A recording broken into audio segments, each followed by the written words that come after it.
सभापती महोदय मला थांबू शकत नाही. सभापती महोदय मला थांबू शकत नाही. सभागृहातून काढून टाकते त्याच्यामध्ये. सभापती महोदय तुम्हाला ते नवाब मालिकांचा वचपा काढायचा, नवाब मालिकांचा वचपा काढायचा, मग तुम्ही राजकारण करताय. मी एक लोकशाहीवादी व्यक्ती आहे म्हणून तुम्हाला संधी दिली. ते न करता तुम्ही कारण नसताना उद्धव साहेबांच्या समोर इम्प्रेशन पाडताय. दुसरं मला असं वाटतं ज्याच्यावर आरोप करतायत खडसे साहेब आणि अनिल परब साहेब आणि समोरचे काही सन्माननीय सदस्य बाजू कोणाची घेतायत तुम्ही 289 वर बोला. हा माझा प्रश्न आहे. आपण 289 वर येत असताना ज्या पद्धतीनं एक लग्न 2017 मे मध्ये झालेलं नाशिक मध्ये, त्याच्यामध्ये दाऊद इब्राहिम तुमचं म्हणणं ज्यांना देशद्रोही जे आहेत, इक्बाल कासकर त्यांचा भाऊ, त्यांची पत्नी लुबनाची सख्खी बहीण जाकीचा साडू, याची मुलगी अनम कोकणी म्हणजे इक्बाल कासकरची सून. आता या लग्नामध्ये लग्न ज्याचा त्याचा खाजगी विषय आहे, काही हरकत नाही. त्यांनी लग्नाचा हा मुद्दा काही सार्वजनिक विषय असायचा काही कारण नाही. पण या लग्नामध्ये आयबीचे लोक होते सभापती महोदय.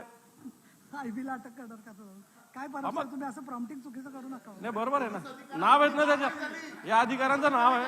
ठीक आहे सभापती महोदय या लग्नाला सभागृहातला विषयच नाहीये. सभापती महोदय या लग्नामध्ये काही अधिकारी सहभागी झाले होते, त्यांच्यावर कारवाई झालेली आहे.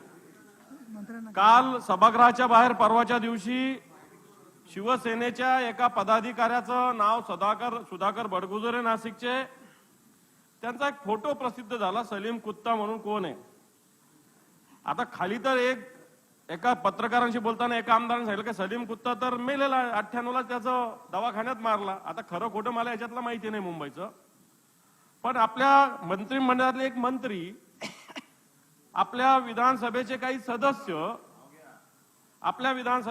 सदस्य हे या सगळ्या कार्यक्रमाला जातात, सोहळ्याला जातात, आणि ज्यावेळेस हे मंत्री कोण आहे याचा फोटो जेव्हा दिसतो तर याच्यात स्पष्टपणे गिरीश महाजनांचं नाव दिसतंय. सभापती महोदय, गिरीश महाजन या राज्याचे एक जबाबदार मंत्री आहेत. नावाशी घेऊ नका. सभापती महोदय मला थांबू शकत नाही. सभापती महोदय मला थांबू शकत नाही. सभागृहातून काढून टाकते त्याच्यामध्ये. सभापती महोदय तुम्हाला ते नवाब मालिकांचा वचपा काढायचा, नवाब मालिकांचा वचपा काढायचा, मग तुम्ही राजकारण करताय. मी एक लोकशाहीवादी व्यक्ती आहे म्हणून तुम्हाला संधी दिली. ते न करता तुम्ही कारण नसताना उद्धव साहेबांच्या समोर इम्प्रेशन पाडताय. दुसरं गिरीश महाजनांचं नाव घेतो. बोला, चला समोराचे देसाई बोल. चला तुम्हाला सगळं तुमचं जे 289 ची मागणी केलं नाही, आरडाओरडा काही करायचं नाही. कारण नसताना तुम्ही राजकारण करताय, कामकाज करायचं नाहीये.